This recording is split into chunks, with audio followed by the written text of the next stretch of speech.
What changes would you like to happen in your district if you're elected?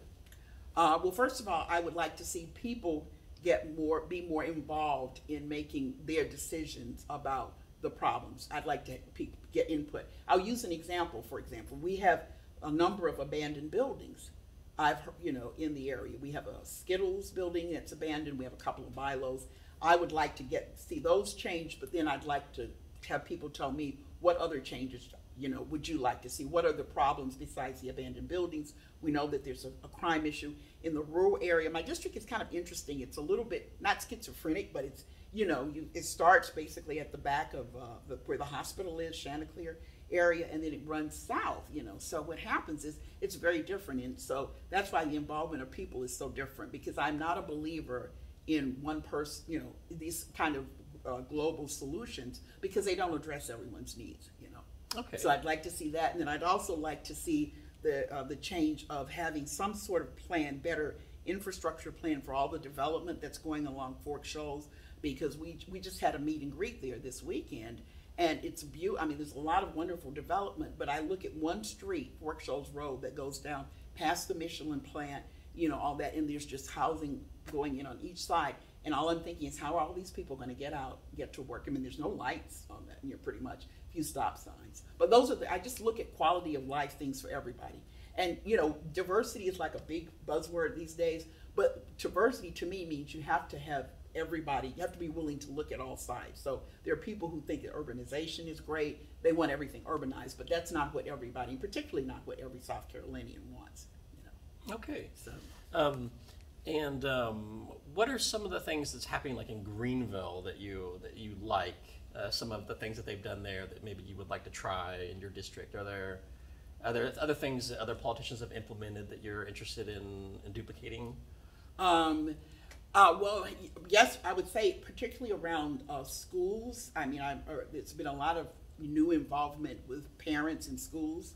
And what I would like to do is have some of the parents in my district who maybe don't necessarily have the work schedules that allow, but to get more of those parents at school board meetings so they understand what's going on. I like that. There's been a lot of that kind of activity. There is more and more interest in what's going into certain locations. For example, around Airbnb, we have people in our group that have studied this issue of how people are trying to sort of skirt neighborhood laws. So those are the kind of things that I want to get in, because I believe in avoiding problems before they become massive. I mean, I tell people the story. I said, when I was a kid in Chicago, even though we lived in a poor black neighborhood, we could play at night, 9 o'clock at night, we're still on the streets. You can't do that today. So a lot of the problems that happen in the world, they don't happen, it's not an instantaneous, it's sort of a drip, drip, drip, and then you wake up and you're kind of shell-shocked, how did we get here? So anyway, so that's kind of my approach, is to look at what other people have done in a number of areas around education, around just neighborhood quality of life, the sort of, what's the broken window thing they used to talk about, not having graffiti, because I've lived with all of that. I mean, that just drives me nuts. I saw two areas kind of get worse, whether it's California or Chicago, they've gotten worse over time. And it's just tragic, because it affects the lives of the people who who really are just busy trying to get up, go to work, make a living, pay taxes, get the kid to soccer, this. So, Yeah. What are some of the issues that you feel most strongly about in general, political issues? I would say most strongly about the lack of interest of the political class in the people. It has become an entity. Our government has gotten very big. It's, and I don't criticize. I mean, I understand it. I work for a company. It's your own survival that you're thinking about.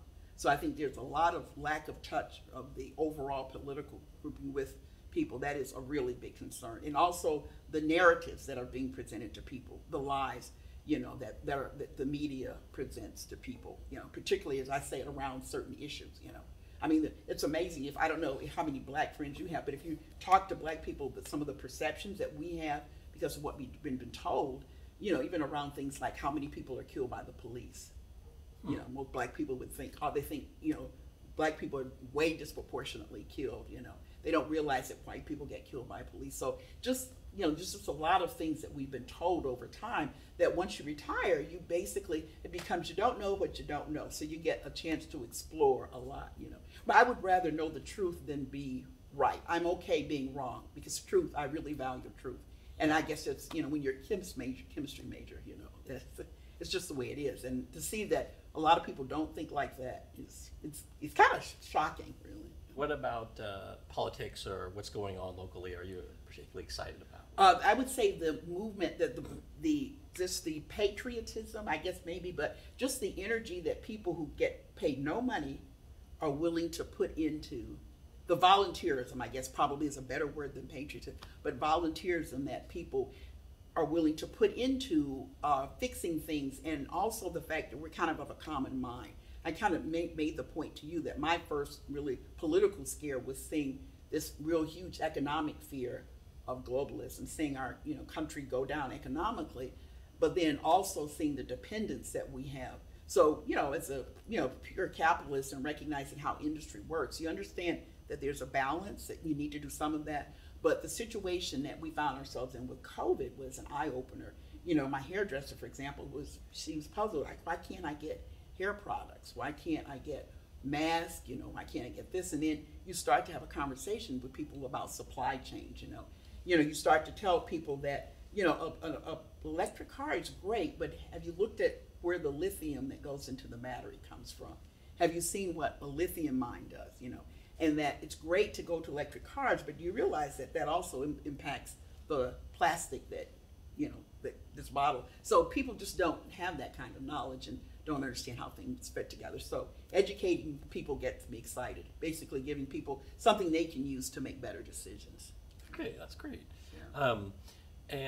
Coming here a little over 5 years ago, do you have a different perspective coming from the outside that may be of the benefit to to your constituents if elected? Yes, I think I do. I think so. My advantage is, I think one of the benefits would be not only coming from the outside, but also my background. Because if you look at the district, it has a wide range of economic levels. So being a person that grew up poor but then moved into the middle class, I think that helps me kind of understand. And then coming from a poor family, I think I understand that there's no one-fits-all solution. People are poor for different reasons, So I think that. And then also having the industry perspective, because I attended Jody Bryson, he's the CEO of SeaTac. I attended his presentation at the first Monday, and it was fascinating. I mean, it was great to hear him see that. And, I have customers. 3M was one of my customers, so to know that they're in that park, so I can kind of understand what industry needs, what they need. I'm a really big fan of trying to develop a workforce for industry, because that was an issue my company struggled with. Everybody struggles with it because it's, the irony of kids saying they need help to pay back school loans because they majored in certain things, while we're also having visas issued because employers are saying we don't have the skilled people that we need. So that's the kind of disconnect that a rational person looks at and says, what's wrong with this picture? What kind of campaign strategies or tactics have you been doing? Have you been going out, meeting people, different places, calling people? What have you been doing so far? Well, my main thing is really kind of getting get to know people that I don't already know. So because of the kind of things I do, I have a certain group of people, for example, the art community, that I know a lot of people in, but a lot of them are not in my district. So for my district, it's been a kind of sort of a precinct-based meet and greet strategy to go out and knock on doors. I just had my second one, and I'm sending out postcards, and it's really a grassroots type campaign, which is even if I had $1 million, I wouldn't put it in, because I want to do this in a way that you might decide to do it one day, or my young niece who's 35. I think we need that critical mass of citizens with the good politicians working together to make a long-term solution to how we should run government. And what are some of the things that you learned when you were campaigning in the streets? Right. So what I've learned from individuals is the very first thing you said is that it is not a one-size-fits-all district. It's not. There's no one. The other thing I've learned is that a lot of people are really turned off and just not interested in politics. The level of political apathy is kind of interesting, and it's because people just don't see the connection to their everyday lives. I try to message to people now that as big as government has gotten, you shouldn't call it politics, because it's really what you can see at the grocery store, what you pay for. I mean, politics has entered so many phases of our lives that if you are disinterested, you're basically letting a lot of other people make decisions for you. But, it's kind of for us, particularly here in South Carolina football country, it's a little bit of the bread and circuses thing.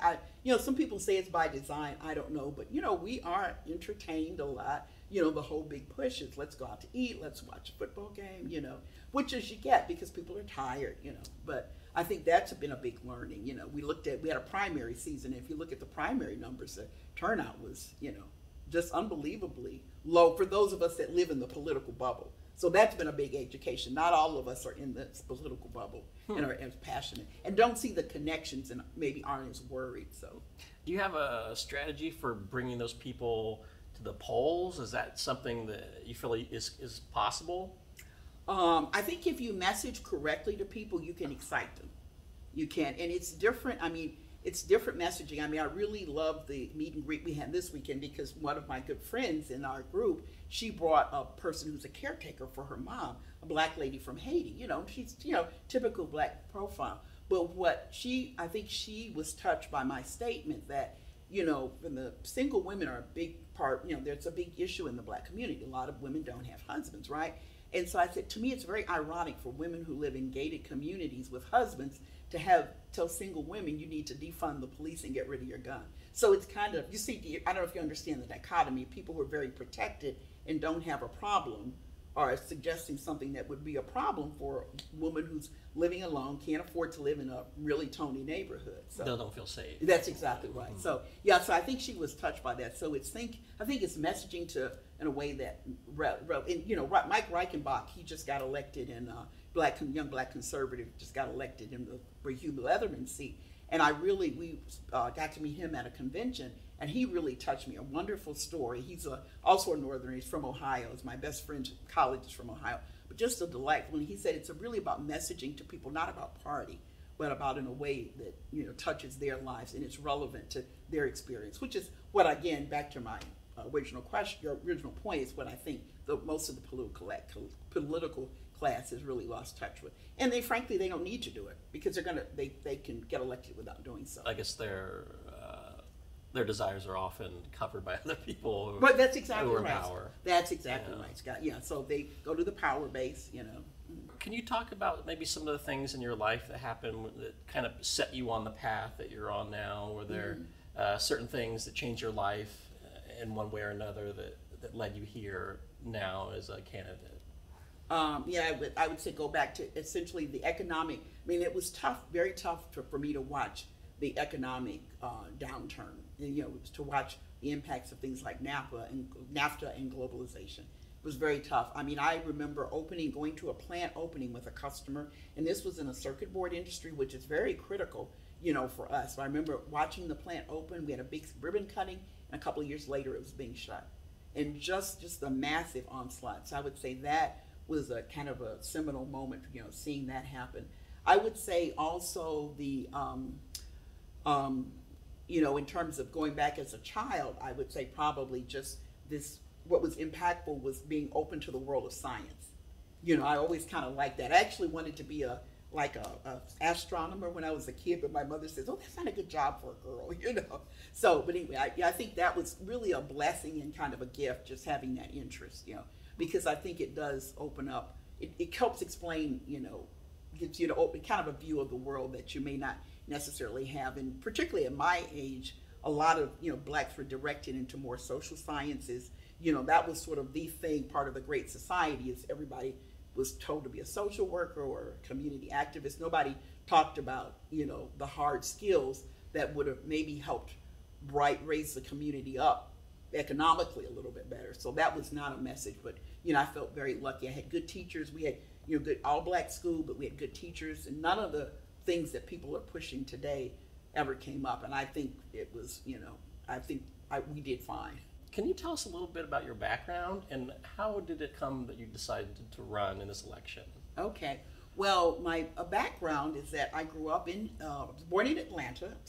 My family's part of that migration that everybody talks about. You're probably familiar with the warmth of other suns, that migration of a lot of blacks to from the South up into the North, following family looking for jobs. So that's how we ended up in Chicago. And so I grew up there in a very famous housing project, Robert Taylor Homes. You're probably too young to remember it, but it was a huge development. That was the thing back in the 50s and 60s, is to build massive housing projects. So that's where I grew up. I went to school there, pretty segregated. Chicago's, interestingly enough, was a pretty segregated city in those days. So I kind of joke when people talk about all the segregation being in the South, and that's not at all true. But anyway, so I grew up there, went to college, high school, college there, and then got lucky, fortunate to get a job in California, and spent most of my work career there. So. Okay, and then what brought you out to Greenville? When did you come to Greenville? Okay, so I came to Greenville, so it's a great story. It was Artist Fair weekend. So my mom was, aging, and she was by herself. She's a widow, and I have a sister that developed sort of a mobility illness. So I said, well, I've got to do some family caretaking. So we said, we've got to find a place where we can all be together and it's affordable. So anyway, I had a spreadsheet. Every retiree has a spreadsheet. And so I wanted, something similar to Napa in terms of size, not a lot of crime, affordability for everybody, not focused on seniors. So I had all of these requirements. And Greenville was the only city that met them. I spoke to wonderful people on the phone. We came out Mother's Day weekend of 2015. We bought a little patio home for my mom and sister in Rolling Green Village.